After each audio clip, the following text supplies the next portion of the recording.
Jerry's got the first question. Go ahead, Jerry. Yeah, hi, Zan. Uh, I wonder where you're at in the rehab. Where are you 100% now? And, what's that been like, this long haul of getting back to good health? Yeah, it's been super long. I mean, it's been like over like a year and a half now, but yeah, I'm back at 100% and I feel good and I'm ready to go. And just as a follow, how do you think you can contribute to, the team this season?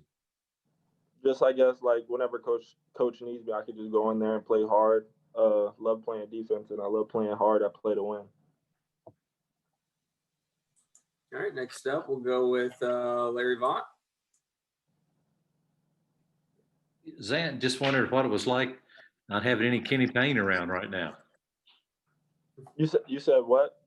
What's it like not having any Kenny Payne around at practice and at home and everything like that? It's definitely different not having him around. Like practice is way different, but we're still doing good. We're all on track and stuff, so that's all good. And I still talk to him every day, so it's all good. That's because what kind of advice does he offer when you do talk to him?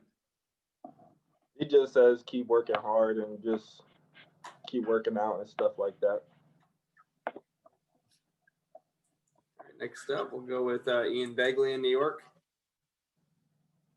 Go ahead, Ian. Hey, Zan, sorry, just kind of along the same lines of that earlier. And what are your expectations for yourself this season? Probably just to just listen to the coaches, just go out there, do what they tell me to do. If they need me, then I just do what they ask me to do. Thank you. All right, next up, we'll go with Alder Almu, and then I'll come back to you, Jerry. Hi, Zan. Thanks for doing this. I would just like to ask how big his influence is your father to you and your game, and how it's like when he was hired by the New York Knicks and left you in Kentucky. He influences it a lot. Like every day when I was little, we used to work out together. Like every single day, he would teach me everything he do, all that stuff. But when he left, it was all good because he wanted to go work with the New York Knicks, obviously. Thank you. All right, Jerry, I'm coming back to you. Go ahead, Jerry. Yes, and you mentioned that the practices are way different, as you said, with your dad gone. How so? Like my dad used to like I guess yell at everybody, like make us run a lot. Like he just if you knew him, he's hard on everybody. He likes everything done the way he wants it. So it's definitely different in that way. And what, tell me, I didn't see you play in high school. What was your role in high school, and how would you compare that to what you anticipate your role being now at UK? In high school, I was the captain of the team, and the coach always wanted me to just like go score and do stuff like that. But like here, I'm just like probably here to play like defense, go out there and play hard, just play to win, just do what the game tells me to do. That's what coach always tells me, Coach Cal. Just do what the game tells you to do.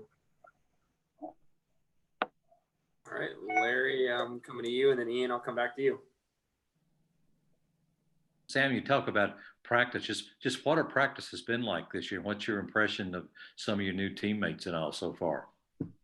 All my new teammates are all good. Like they're all competitive. They all get after it. So like practice is really fun and competitive.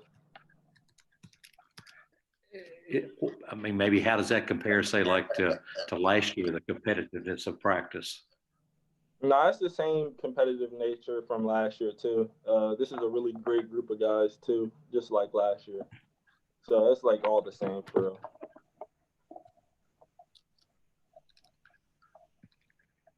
All right, Ian, I'm gonna circle back to you. Go ahead. How has the restrictions with COVID and the pandemic, how has that impacted your ability to train and prepare over the past several months, if at all?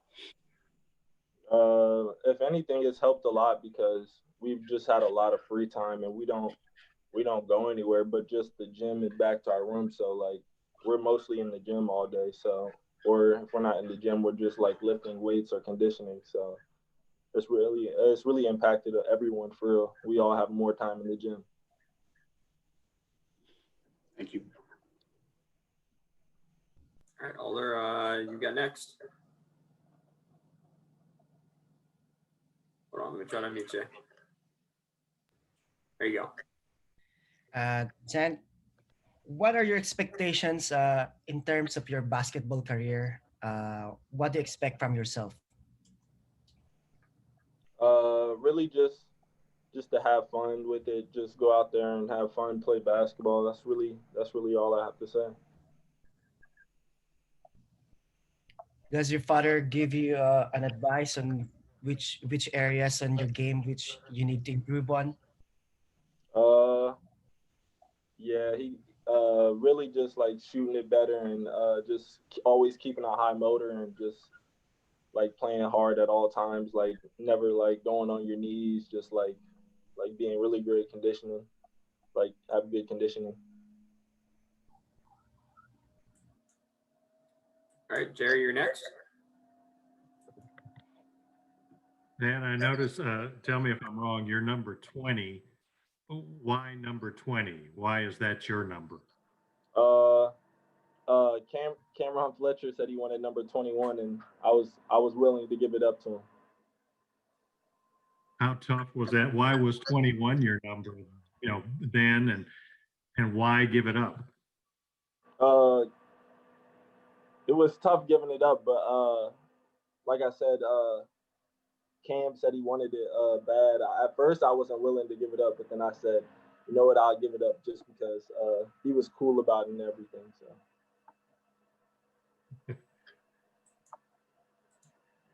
All right, Ian, back to you, and then Larry, I'll come to you next. Zan, being here in New York, I know a lot of Knicks fans were so excited when your dad decided to make the jump. What do you think fans should know about your dad as a coach and as a mentor, and how he might impact players up here? He's just never gonna give up on any of the guys that are on the team, and he's just gonna keep working them until like they perfect whatever he wants them to perfect or needs them to do whatever he needs them to do, and he's just gonna keep working until they're at where they need to be at. Thank you. Okay, Larry, you got next. Zan, I just was wondering, when you talk about that, basically what you do is you go to the gym, go back to your room. What do you guys kind of do to keep from going crazy in a situation like that where you're not at it? Are there things you can do to kind of break the monotony up some for yourself?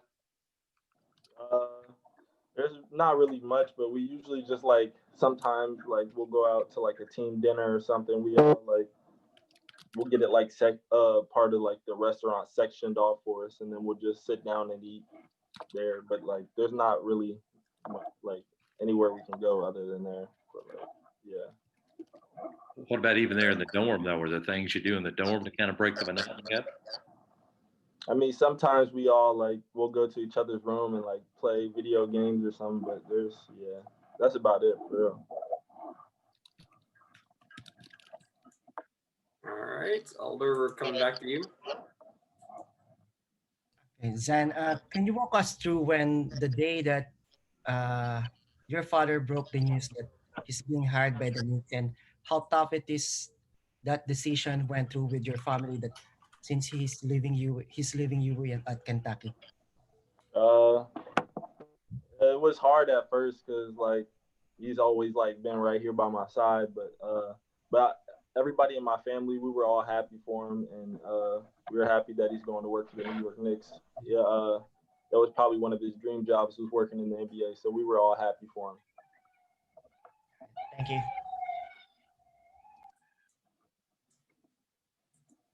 All right, just a reminder, guys, you got questions to use the raise hands feature. It looks like we got one from Jeff Drummond. Yeah, hey Zan, excuse me if you touched on this already. I had a little bit of a problem with the Zoom when it started. but you look like you're in really good shape right now. Have you done anything in particular in the off season to like change your body type much or get ready to compete this year? Yeah, during like quarantine, like at the start of it, like every day, me and my dad, we would go walking, and he would walk while I would run, and then like as soon as I got far enough ahead, I'd just run back to him and just walk with him, and then kept doing like different patterns of running and walking. Have you been able to notice the difference on the court, say from last year to this year? Yeah, my conditioning is way better. Last year when I was practicing, I would just be so tired when I was doing everything. When I just got back from came back from the injury. All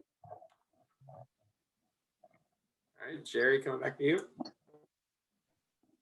Dan, I wonder what impression, there's so many new guys on the team, what impression any of them have made on you?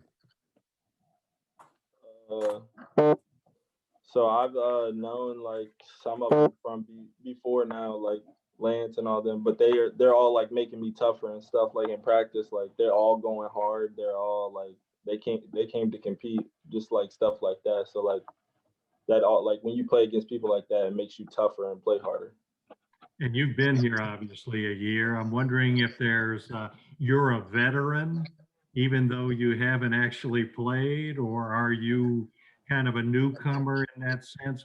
How would you categorize that? I'm basically a newcomer, but like I've been known like the plays and all that. So like, but it was like my first time like this summer and like starting the new season right now, just like coming on the court. Like I'm just like everybody else.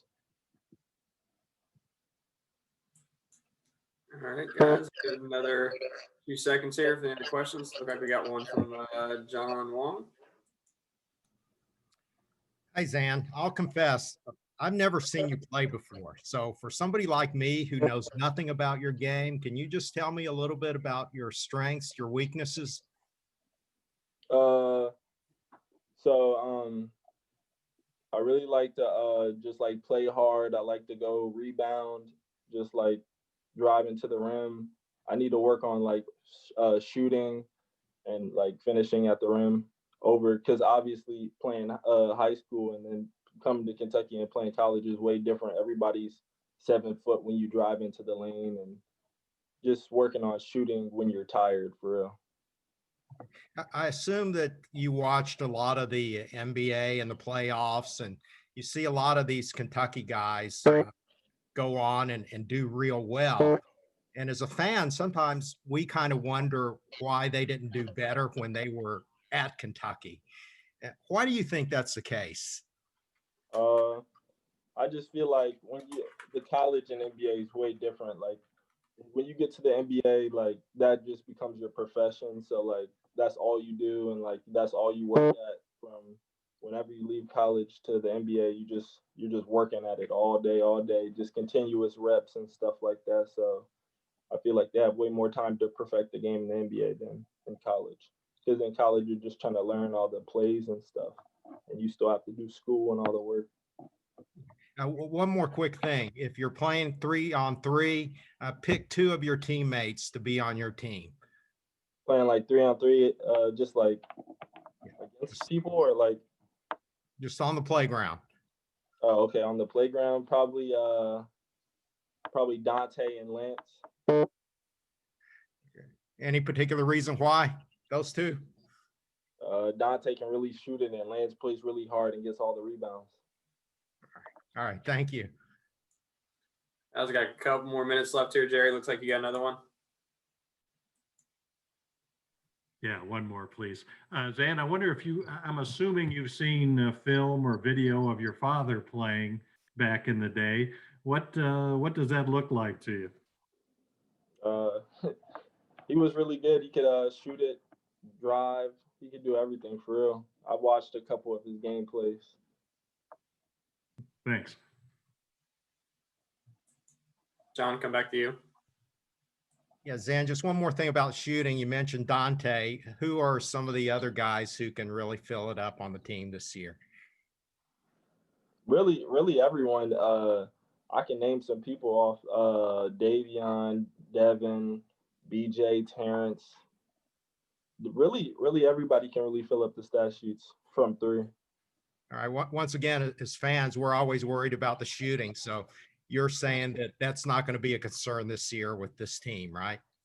No, it should not be a concern by the time the season starts.